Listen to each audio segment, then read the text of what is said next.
Guys আমাদের গেমের ভিতরে নাকি নতুন হাহারি মোড আসছে, তো আমি চিন্তা করলাম যে এই হাহারি মোডটা বার করা যাক, যেহেতু এটা হাহারি মোড, যেহেতু চেতানি মেতানি যে আর কি যেটাই হোক। বড় কথা না, বড় কথা হইতেছে যে আমি কিন্তু বেশি কথা না বললাম 9 ডায়মন্ডের কিন্তু প্রথমে স্পিন করে দিতেছি। ফার্স্ট টাইম কিন্তু 9 ডায়মন্ড স্পিন করার সাথে সাথে আমাদেরকে দিয়ে দিল 10টি টোকেন।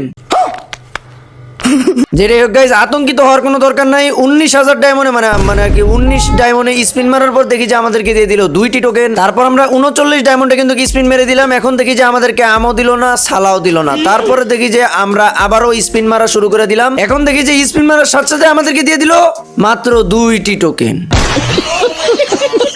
স্পিন মারতে মারতে মারতে মারতে আমরা 199 ডায়মন্ডের স্পিন মেরে দিলাম। এখন দেখা যাক যে কি হয় না হয়। ভাই রে ভাই, মনে হয় তো আমার কপাল মনে সাথে হয়ে গেছে, পরিস্থিতি খুবই ব্যয়বহুল। এন্ড ফাইনালি গাইজ আমি পেয়ে গেলাম হাহারি মোড, যেটা সর্বপ্রথমে আমি না বার করলো, মানে আর কি সর্বপ্রথমে আমার কাছে আমি বার করছি।